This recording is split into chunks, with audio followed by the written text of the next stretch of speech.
আজকে ভাবছি ডিনারের জন্য কি বানাই। দিন দিন তো সেই মাছ মাংস সবজি ডাল এইসব খাচ্ছি। ভাবলাম বিরিয়ানি বানাই, কিন্তু বিরিয়ানি বানানো যে সে লম্বা প্রসেস।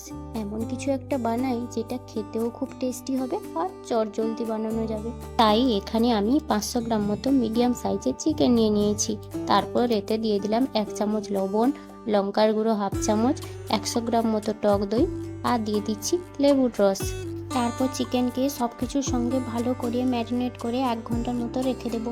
অন্যদিকে আমি নিয়ে নিয়েছি 500 গ্রাম বাসমতি চাল, যেটাকে 3-4 বার জল পাল্টে ভালো করে ধুয়ে আধা ঘন্টার মতো ভিজিয়ে রাখবো। এরপর কিছুটা তেল গরম করে তাতে পেঁয়াজ কুচি দিয়ে পেঁয়াজটাকে ভালো করে ভেজে বেরেস্তা বানিয়ে নেব। ওই তেলের মধ্যে 1 চামচ ঘি দিয়ে তাতে 2টো তেজপাতা ও গোটা গরম মশলা দিয়ে দেবো।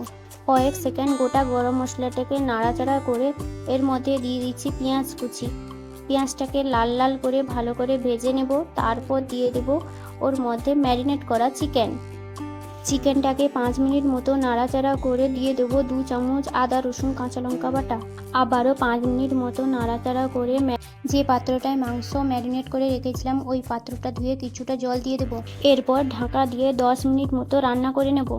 10 মিনিট পর ঢাকা খুলে নাড়াচাড়া করে ওর মধ্যে অ্যাড করে দিচ্ছি আলু। যদিও এই পোলাওতে আলু দেয় না, কিন্তু আলু আমার খেতে খুব ভালো লাগে তাই আলুটা দিলাম। আলুটা দিয়ে আরও 5 মিনিট মতো রান্না করে নেব।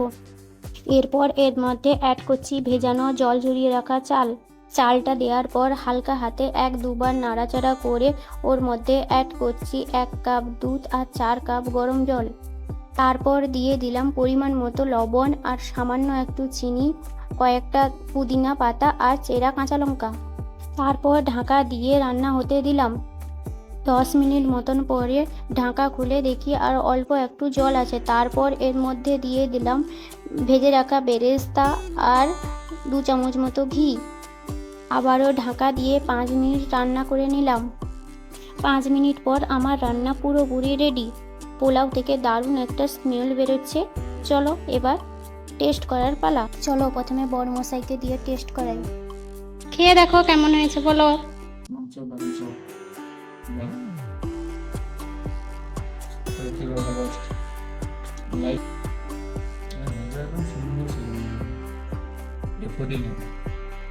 আমার এই ভিডিওটি যদি ভালো লাগে, ইউটিউব থেকে দেখলে চ্যানেলটিকে সাবস্ক্রাইব আর ফেসবুক থেকে দেখলে পেজটিকে ফলো করে পাশে থাকবেন। ভিডিওটি শেষ পর্যন্ত দেখার জন্য সকলকে অনেক ধন্যবাদ।